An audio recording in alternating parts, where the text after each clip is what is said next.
उपस्थित कार्यक्रमाचे अध्यक्ष बुटेरे सर, मुख्याध्यापक, उपमुख्याध्यापक Goyal sir, Sherekar madam, Shelar sir, सर्व इतर शिक्षक वृंद आणि माझे सर्व विद्यार्थी मित्र, ऑनलाईनद्वारे काही जे माझे विद्यार्थी आणि माझे काही जुने सहकारी सर्वांचं मी पहिल्यांदा अभिवादन करतो त्यांना सर्वांना की तुम्ही सर्वांनी मला इथे वेळ दिला आहे, बोलण्याची संधी दिली, तर थँक्यू. आणि तुम्हाला सर्वांचे माफीसुद्धा मागतो सुरुवातीलाच, काही माझ्याकडून पूर्ण माहिती आली नाही किंवा काही चुकलं वगैरे आधीच, आणि आपल्या शाळेच्या शिकवणीतून आलेल्या आहेत आतापर्यंत की पहिले आभार मानून घ्या आणि माफी मागून घ्या.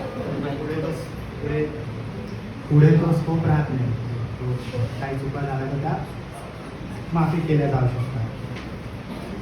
तर भारतीय संविधानाविषयी बोलताना मोस्टली सर्वांना अकॅडमिकल इन्फॉर्मेशन असते, असं मानून चालतं आहे की आताच्या NEP-मध्ये किंवा एकंदर सुरुवातीपासून प्रियामध्ये पठण करण्याचे एक नवीन ट्रेंड आहे त्या शाळांमध्ये होतो. तर प्रियामध्ये तुम्ही बऱ्याचदा रिसाईट पण करता, इव्हन आपल्या तासिकांमध्ये सुद्धा त्याचे इन्व्हॉल्वमेंट आहे. तर तुम्हाला बेसिक त्या आयडिया आहे, पण जेव्हा तुम्ही ॲक्च्युअल वर्ल्डमध्ये जाता आणि कॉन्स्टिट्यूशनला अप्लाय करताना बघता, तर त्यावेळेस तुम्हाला काय गोष्टी लक्षात येतात त्याविषयी मला बोलण्यात जास्त आवड आहे.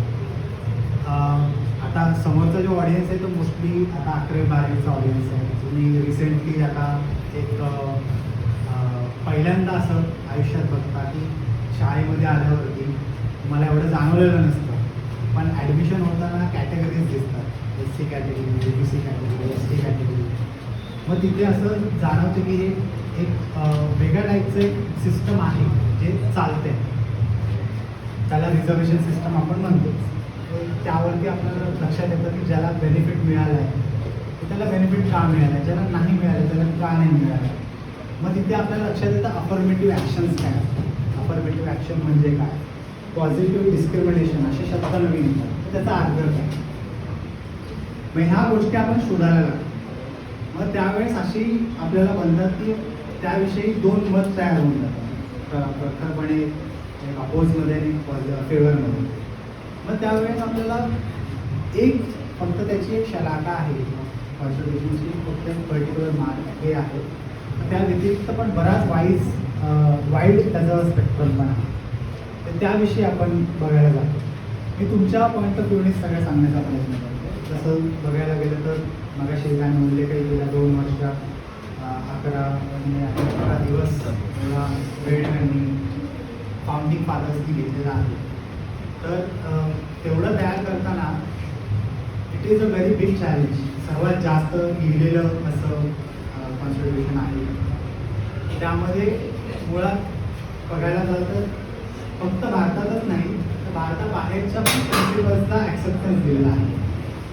आता मगाशी सांगताना त्यांनी सायकॉलॉजीचा उल्लेख केला, तर त्याच्यासोबत पॉलिटिकल सायन्सचा पण उल्लेख. तर आपल्याला बेसिक लक्षात येतं की इक्वॅलिटी आहे, लिबर्टी आहे, फ्रॅटर्निटी आहे, जस्टिस आहे. हे जे प्रिन्सिपल आहे ह्या सर्वांचं आपल्याला ॲडॅप्टेशन आपल्या कॉन्स्टिट्यूशनमध्ये दिसतं. आपण प्रिॲम्बलमध्ये वाचताना पहिली ओळ वाचतो नेहमी, तर त्यावेळेस be the people of India. बाकी जगातल्या कुठल्याच अशा कॉन्स्टिट्यूशनमध्ये तुम्हाला सापडणार नाही बी द पीपल ऑफ इंडियाने सुरुवात केली. तर इथे ही गोष्ट गेल्या 75 वर्षापूर्वी केली जाते, हे पण लक्षात घेतलं पाहिजे. आजच्या जगामध्ये आपण मान्य करतो की युनायटेड स्टेट्स ऑफ अमेरिकेला आपण खूप जास्त ॲडव्हान्स नेशन मानतो, डेमोक्रॅटिक नेशन पण मानतो. पण तिथे सुद्धा जे शक्य झालं नाही ते आपल्या भारताने 75 वर्षापूर्वी केलं. ते महिलांना वोटिंगचा अधिकार पहिले दिला. भारतामध्ये महिला प्राईम मिनिस्टरसुद्धा होऊ शकल्या, भारतामध्ये प्रेसिडेंटसुद्धा होऊ शकल्या, जे बाकी ॲडव्हान्स देशांना पण जमलं नाही. ते just because of our founding fathers. तर त्याच्यामध्ये आपल्याला ग्रॅटिट्यूड नेहमी असला पाहिजे, ह्या गोष्टीला आपण लक्षात घेतलं. दुसरी गोष्ट एक आपल्या संविधानाचं वैशिष्ट्य समजण्यासाठी आहे की आपल्यासोबत किती वेगवेगळे देश इंडिपेंडंट झाले होते, त्यांना स्वातंत्र्य मिळालं होतं.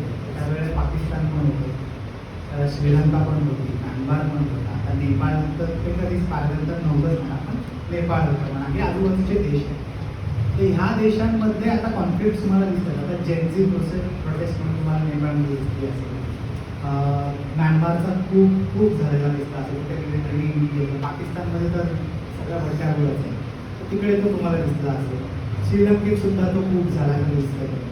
तर भारतामध्ये असं काही होऊ शकत नाही, किंवा ह्याच्यापेक्षा आता ही जेन्झी तर काहीच नाही आहे, जेन्झीचा प्रोटेस्ट तर काहीच नाही, ह्याच्यावर मोठे मोठे आघात एमर्जन्सीसाठी सारखे असू दे, किंवा इतर वेगवेगळ्या बॉम्बस्फोटच्या साखळ्या असू देत किंवा काय असू देत, एवढे ऑलरेडी हल्ले आपल्या ह्याच्यावरती झालेले आपण सहन केलेत, आणि त्याच्यात ते झाल्यानंतर देखील भाषिक वाद तर अजून चालूच आहे.